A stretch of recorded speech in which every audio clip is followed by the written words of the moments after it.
आप सभी रसिक श्रोताओं का मैं अन्नू कपूर हार्दिक अभिनंदन करता हूं सदाबहार नगमों के और दास्तानों के इस प्रोग्राम में जिसका नाम है सुहाना सफर विद अन्नू कपूर, सिर्फ 92.7 बिग एफएम पर। आपकी बदौलत हमारे ये शो सबसे ज़्यादा सुना जाने वाला शो बन गया है। With due respect to others, radio ratings के मुताबिक Suhana Safar with Annu Kapoor number 1 show है। मैं बिग एफएम टीम की तरफ से आप सबका आभारी हूं। बहुत शुक्रिया, बहुत मेहरबानी, और उम्मीद करता हूं कि आप हमेशा ऐसे ही सुनते रहेंगे और सराहते रहेंगे।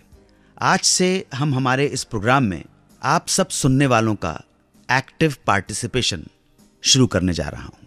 आज से मैं आप में से उन श्रोताओं को फ़ोन करूंगा, उनसे बातचीत करूंगा जिन्होंने हमें एसएमएस के ज़रिए मैसेजेस भेजे हैं, कुछ जानना चाहा है, कुछ सवाल पूछे हैं। अगर आपके मन में भी हिंदी फिल्मों के उस दौर से जुड़ा हुआ कोई सवाल है तो आप भी मुझे एसएमएस कर सकते हैं, सवाल भेज सकते हैं।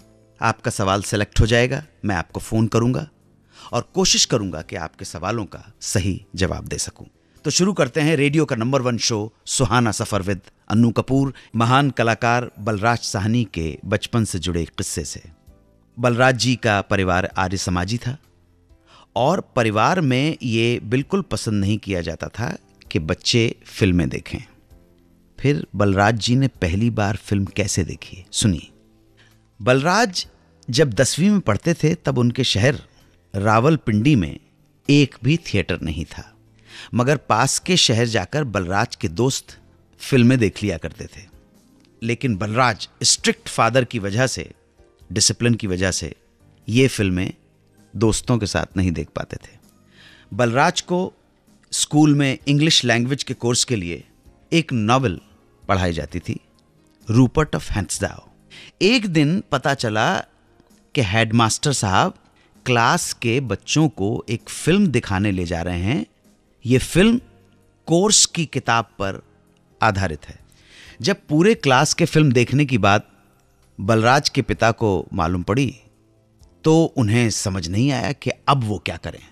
बलराज को फिल्म देखने भेजें कि ना भेजें। पिता असमंजस में थे और जब उन्हें कुछ समझ में नहीं आया तो उन्होंने बलराज के हेडमास्टर से ये राय लेनी चाहिए, घर पे बुलाया। जब पिताजी और हेडमास्टर साहब की बातचीत हो रही थी तो बलराज दरवाजे पर कान लगाकर चुपचाप सब कुछ खामोशी से सुन रहे थे। हेडमास्टर ने बलराज के पिता से कहा, लालजी, इतने पुराने विचार छोड़ दीजिए। फिल्में सिर्फ मनोरंजन के लिए ही नहीं बल्कि नॉलेज बढ़ाने के लिए भी बनाई जाती हैं, और ख़ासकर ये फिल्म तो बलराज के सिलेबस के बुक पर ही आधारित है। फिर आप बताएं ये ख़राब कैसे हो सकती है। दूसरे स्कूल्स के बच्चे भी फिल्म देखने जा रहे हैं तो आप सोच लीजिए।